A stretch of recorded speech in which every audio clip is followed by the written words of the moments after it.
In this tutorial, I'm going to show everybody how I made just a very simple window that can go up and down with an input of a momentary switch. So when I hold the momentary switch, I have a servo motor that lifts the window up, and when I release my finger from the momentary switch, the window comes back down. So here I just took a video. I'll just play it and pause a few spots. You can see this is made to look like the wall, the window, and the clear plexiglass. You can kind of see it there, but it's on the other side of the cardboard. And so there it is. I'll pause it right here. So you can see the piece of plexiglass is slightly bigger than the window itself because it goes into this. I made a little channel here out of cardboard. There's a very thin strip of cardboard that's glued to the big wall, and then there's this bigger piece that kind of holds that piece of Lexan in there. So I'll keep playing. There I'm just pointing out this piece of cardboard that's hot glued to the Lexan. It's above the opening of the window, so you can't see that from the outside. There you can see the servo, and here's actually a good view where you can see the kind of channel that was made here for the piece of Lexan to slide up and down in.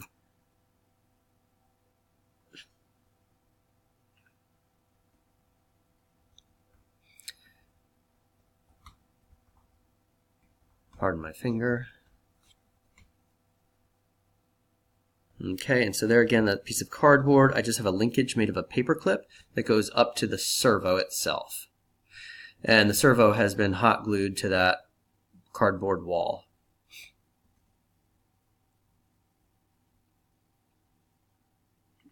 And here you just get a shot of the breadboard and the Arduino. And here's my trusty assistant who will show you the operation. So if you look closely, you just saw it go up and down. He'll do it one more time. There's up, there's down. And we'll do it from this view so you can see the servo in operation too. So there's up and there's down. So there you can really see the benefit of a servo in that I don't want a motor that's going to constantly spin. I just want it to rotate a certain amount. And in fact, I want it to rotate less than 180 degrees. So we'll look over here now at my code. This is the code for the servo. And this code came straight from one of your handouts where some of you were able to move on to a servo. You can see I have a switch pin, digital pin 10. That's for my momentary switch. I'm going to initialize that value at 0. My servo signal is pin 3. And of course that switch pin is an input because it's coming from the momentary switch. And here you can say I'm going to write to this switch value is going to be a read of my switch pin. So if the momentary switch is not depressed, it's 0, but when I press that switch, it then goes to 1. And here we're saying if the switch value equals 1, then I want my servo to rotate to the 175 degree mark. Otherwise, I want the servo to be at 15 degrees.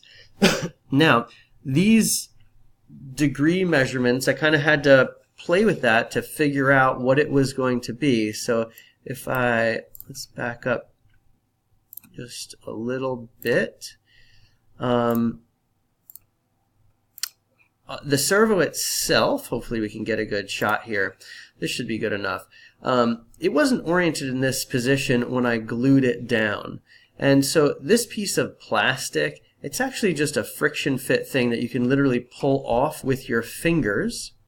And then you can change the angle. So if I wanted it to start at more of an angle like this, I could pull it off and put it back on. So basically, this is the default position when the switch is not pressed. So the switch is open, meaning the window is in fact closed. And that's what I'm calling my 15. And then when I hit open, I want it to rotate 175, or what that means is 160 degrees more than where it's at. And so that seemed to give me the right amount of window opening. If you wanted greater movement, you could elongate this with a piece of cardboard or something like that. Of course, the wider it gets, the more you have the chance of this window not wanting to slide or not having a tendency to slide parallel to these tracks, and it can get kind of kinked to one side, it'll get caught up, and then the servo can't overcome that. So that's about it for this tutorial. I'll just go from here maybe one more time so you can see it in operation again. There's up, there's down. And again, this would require you to hold down the button through the whole up position. So Andrew's going to hold up, and now he'll release. And that's it. Hope that was helpful.